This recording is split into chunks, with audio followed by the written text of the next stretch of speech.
Hi guys, welcome to our channel Nancy Mastermind Education. Today we will study about the poem Cherry Tree which is written by Ruskin Bond. आज हम Ruskin bond जो Indian writer थे उनकी एक best poem learn करने जा रहे हैं जिसका नाम है चेरी ट्री. उसको अंडरस्टैंड करने जा रहे हैं तो स्टार्ट करते हैं. फर्स्ट लाइन में बताया है light years have passed since I placed my cherry seed in the grass. Must have a tree of my own, I see it, and water it once and went to bed. And forget, but cherries have a way of growing tough. No one's caring very much or knowing. इसका मतलब ये है, first line है 8 years have passed. इसका मतलब कि 8 साल बीत चुके हैं. जो हमारे पोएट हैं रस्किन बॉन्ड वो बता रहे हैं कि 8 years पास हो चुके हैं, बीत चुके हैं. Since I placed my cherry tree seed in the grass. जब मैंने क्या किया था, ये अपनी चेरी ट्री के बीज को घास में मतलब उगाया था. Must have a tree of my own. उस समय वो क्या कह रहे थे कि मेरा खुद का एक पेड़ होगा, मेरा खुद का एक पौधा होगा. वो उनसे खुद से ही कह रहे थे. And water it once and went to bed. वो इसको पानी देते थे और उसके बाद फिर अपने काम के लिए चले जाते थे. And forget but cherries have a way of growing. वो भूल जाते थे, हमेशा पानी नहीं देते थे और मतलब वो कंटिन्यूसली नहीं देते थे उसको, लेकिन फिर भी चेरी ट्री क्या हो रहा है, ग्रो हो रहा है. अब वो कैसे हो रहा है, tough. No one's caring very much और नॉइंग. मतलब कोई उसकी केयर नहीं करता था, ना उनकी मॉम डैड ना वो खुद, कोई ज़्यादा उसकी केयर नहीं करता था. जब उन्हें रस्किन बॉन्ड को याद आ जाता था तो उस चेरी ट्री को वो कंटिन्यूसली ग्रो करने के लिए वाटर करते रहते थे. And suddenly that summer near the end of May. और अचानक से एक समर जो आया, गर्मी का सीज़न आया, जो कि किसके बाद आया, मई के बाद आया. I found the tree had come to stay. Ruskin Bond ने क्या फाउंड किया, क्या उन्हें मिला. उन्होंने देखा कि एक जो पौधा है वो उग चुका है, वो आ रहा है. मतलब जिस चेरी ट्री को वो उन्होंने उगाया था वो चेरी ट्री क्या हो गया है, अब अंकुरित हो चुका है और वो चेरी ट्री में क्या आ गई, लीव्स आ गई. It was very small 5 months child. वो इतना छोटा था कि जैसे 5 साल का बच्चा हो. Lost in the tall grass running wild. वो किस में, बड़ी बड़ी जो घास होती हैं उसमें क्या हो गया था, घूम हो गया था. जिस तरह बड़ी बड़ी घासें होती तो वो छोटा सा था इसलिए उसमें नज़र भी नहीं आता था. Goat ate the leaves the grass cutter scythe. मतलब अब उसकी प्रॉब्लम्स स्टार्ट हो गई, चेरी ट्रीज़ की प्रॉब्लम्स स्टार्ट हो गई. क्या हो गया, जो बकरियां आई उन्होंने उसको, उसकी पत्तियों को खा लिया. उसके बाद जो आता है, जो ग्रास कटर आते हैं, जो ग्रास काटते हैं, उन्होंने क्या है, अपने हंसिए से वो चेरी ट्री को काट दिया. Split it apart in a monsoon blight. अब जो मानसून की हवाएं चलती है उसने क्या कर दिया, उस चेरी ट्री को 2 भाग में कर दिया. She world the शैंड steam even so. अब क्या बची, बस एक टहनी बची, एक मतलब मेन ब्रांच स्टेम बचा और कुछ भी नहीं, पतला सा एक स्टेम बचा. अब next spring I watch the new suit grow. Next spring मतलब नेक्स्ट जो वसंत का जो मौसम आया, उन्होंने क्या फाउंड किया कि एक नया स्टेम आ चुका है, शूट आ चुका है, ठीक है, एक नया फिर से पौधा उसी से उग गया है. The young tree struggle upward threads. जो यंग जो चेरी ट्री था वो क्या कर रहा था, स्ट्रगल कर रहा था ऊपर आने के लिए. जैसे हम लोग कोई चीज़ करने के लिए स्ट्रगल करते हैं, हर चीज़ के लिए स्ट्रगल करते हैं, तो वो प्लांट भी अपने आप को ऊपर करने के लिए ऑक्सीजन चाहिए, उसको वाटर चाहिए, तो उसको कैसे मिलेगा, जो वो एटमॉस्फेयर में रहेगा. वो तो टॉल ट्रीज़ की वजह से हर बार छुप जाता है, इसीलिए उसको स्ट्रगल करना पड़ रहा था ऊपर आने के लिए. Its arm in a fresh fierce lust. उसके जो आर्म्स थे, जो तो वो किस में थी, हवाओं में लिपटे हुए थे. For lights and air and sun. किस लिए, वो बाहर क्यों आना चाहता था, वो लाइट के लिए, सनलाइट के लिए, हवा के लिए, सूरज देखने के लिए, ये सब देखने के लिए चेरी ट्री आना चाहता था ऊपर. वो स्ट्रगल कर रहा था. I could only wait as one. मैं क्या कर सकता था. रस्किन बॉन्ड अब कह रहे हैं कि मैं क्या कर सकता था. वो बस इंतज़ार कर सकते थे कि चेरी ट्री उगे, वो कुछ नहीं कर सकते थे. ये तो नेचर है, नेचर में वो कुछ भी नहीं कर सकते, नेचर में किसी की नहीं चलती है. Who was wandering while time and the rain.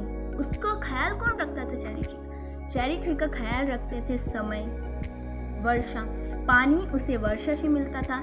समय से वो बड़ा होता गया और उसको सब लोग, नेचर उसका प्रोटेक्ट करता था और उसकी ग्रोथ नेचर की वजह से ही होती थी। गॉड उसको प्रोटेक्ट करते थे। Meet a miracle from green growing pain, एक चमत्कार हुआ। अब रस्किन बॉन्ड क्या कह रहे हैं कि मिरेकल हुआ, मिरेकल मीन्स चमत्कार। एक चमत्कार हुआ कि हरा ग्रोइंग, मतलब जो हरा रंग का जो चेरी ट्री है वो क्या हुआ, वो दर्द सह सह के उगने लग गया। आई विंट अवे नेक्स्ट ईयर। फिर रस्किन बॉन्ड कहीं दूसरी जगह चले गए। वैसे आप जानते हैं जैसे कि रस्किन बॉन्ड क्या थे, देहरादून में भी रहे, गुजरात में भी रहे, शिमला में भी रहे। उनका बचपन मसूरी में भी और देहरादून शिमला में भी बीता। वो हर जगह जाते रहते थे, तो ऐसे ही उनका ट्रैवल बहुत ज़्यादा होता था। तो रस्किन बॉन्ड क्या है, उन्होंने उसको देखा कि वो पेन सहते हुए ग्रोथ हो रही है उसकी, तो उसके बाद फिर वो चले गए कहीं। Spend a season in Kashmir, वो कहाँ चले गए, कश्मीर चले गए और वहाँ पे उन्होंने एक मौसम बिताया, मतलब 6 मंथ्स बिताए, 4 months. Came back thinner rather poor, मतलब अब वो वापस आए। अब वो ऐसी हालत हो गई थी रस्किन बॉन्ड की, गरीब होने लायक, मतलब उनके पास कुछ बना है। हम भी जब भी ट्रैवल करने जाते हैं तो मनी बहुत स्पेंड हो जाता है, तो वैसे उनके पास ज़्यादा कुछ बचा नहीं था। But richer by a cherry tree at my door. अब ये बहुत ही मतलब एक मिरेकल था उनके लिए कि वो आए अपने घर पे और उन्होंने क्या देखा कि उनका डोर जो था वहाँ पे क्या था, एक चेरी ट्री बड़ा सा उग गया था। 6 feet high mount dark cherry, उनका खुद का 6 फीट का cherry tree. And I could scarcely believe it's a berry, और वो बिलीव नहीं कर पा रहे थे, वो भरोसा नहीं कर पा रहे थे कि उसमें क्या है, एक बेरी है, एक मतलब चेरी उगी हुई है। चेरी का ripen and jewel in the sun. अब क्या है, चेरी ट्री में एक फ्रूट आया है और उस फ्रूट में सूरज, समर डेज है क्योंकि वो विंटर तो कश्मीर में बीतता क्या था, समर डेज था, तो वहाँ सूरज की किरणें जा रही थी, तो वो बिल्कुल गोल्डन ज्वेल, बिल्कुल इतना ब्यूटीफुल दिख रहा था। तो उन्होंने यहाँ पर डिस्क्राइब किया है उस चेरी ट्री की बेरी की ब्यूटीफुलनेस को, उसको इतना ब्यूटीफुल बताया है उन्होंने कि बहुत सुंदर दिख रहा था, जैसे उस पर गोल्डन कुछ लगा हो सन की किरणों की वजह से। ठीक है, hung from a branch just one, एक शाखा में केवल एक फल था, मतलब 1 ब्रांच में केवल 1 फ्रूट था। And next year there were blossom small, और अगले साल क्या हुआ, ब्लूजम मतलब छोटी छोटी कलियाँ टाइप, फल की जो कलियाँ थी वो ब्लूजम होने लगी, वो उगने लगी। और स्मॉल छोटी छोटी पिंक फ्रैगल फिग टू फ्लावर, वो पिंक कलर की थी। चेरी ट्रीज क्या होती है, पिंक कलर की होती हैं। जो चेरी फ्रूट्स, जो चेरीज होती हैं वो पिंक कलर की होती हैं, वो पिंक है। और ऐसी लग रही थी रस्किन बॉन्ड को, ऐसी लग रही थी कि वो बिल्कुल गिरने वाली हैं, पेड़ से जैसे हंग हो रही हैं और वो फटाक से गिर जाएंगे उनके हाथ में, ऐसा लगता था उनको। It the merest breath the sleep speak, और तब क्या बहती थी, प्यारी से शांति से बहुत तेज ठंडी हवाएं बहती थी, और ऐसा लगता था कि वो हवाओं की वजह से क्या होगा, वो नीचे गिर जाएगा। I lie on the grass it is. अब रस्किन बॉन्ड क्या बोल रहे हैं कि मैं घास पर क्या था, मैं घास पर लेटा हुआ था आराम से, looking up through leaves at the blue. मैं क्या, ब्लू किसकी बात कर रहे हैं, सन की बात कर रहे हैं। रस्किन बॉन्ड कहते हैं कि मैं बैठा हुआ था, मतलब चेरी ट्री जो था, मैं वहाँ से चेरी ट्री के नीचे बैठा हुआ था, उसके अंडर बैठा हुआ था और ऊपर ब्लू स्काई को देख रहा था, पत्तियों से देख रहा था कि मैं अपने चेरी ट्री से कैसे देख सकता हूँ, आसमान कैसा दिखता है, how beautiful it's look.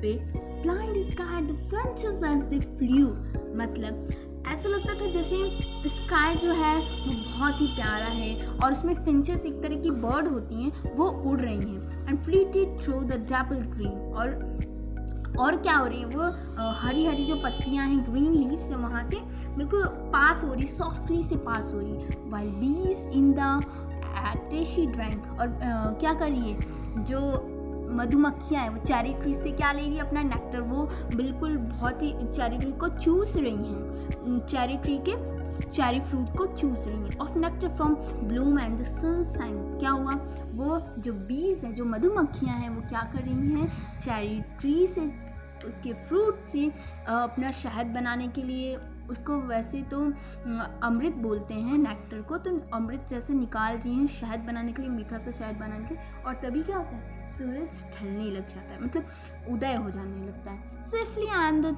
थॉर्म्स turn in the sky, क्या होता है फिर, वो स्काई पे ये सब देखते हैं। And moon modes and singing crickets, और फिर क्या होता है, रात हो जाती है। अब रात में क्या होता है कि क्रिकेट्स मतलब झिंगूर इस टाइप से मून मोड्स, कुछ इन्होंने इंसेक्ट्स के बारे में बात की है, वो क्या होते हैं, आवाज़ करने लगते हैं, वो उनके चैरिटी के आसपास रहने लगते हैं। Yes I praise light and star, nights and star and trees. वो कह रहे हैं कि मैं तारीफ़ करता हूँ, मुझे बहुत पसंद है ये ब्यूटीफुल रात जिसमें क्रिकेट ये कर रहे हैं, स्टार्स जो चमक रहे हैं ट्विंकल, और ग्रीन जो मेरा चैरिटी है जिससे मुझे इनर हैप्पीनेस मिलती है, मैं उनकी तारीफ़ करता हूँ। That small cherry tree grown by me, वो छोटा सा चैरिटी जो मेरे द्वारा उगाया गया था आज वो फ्रूट्स देने लगा है।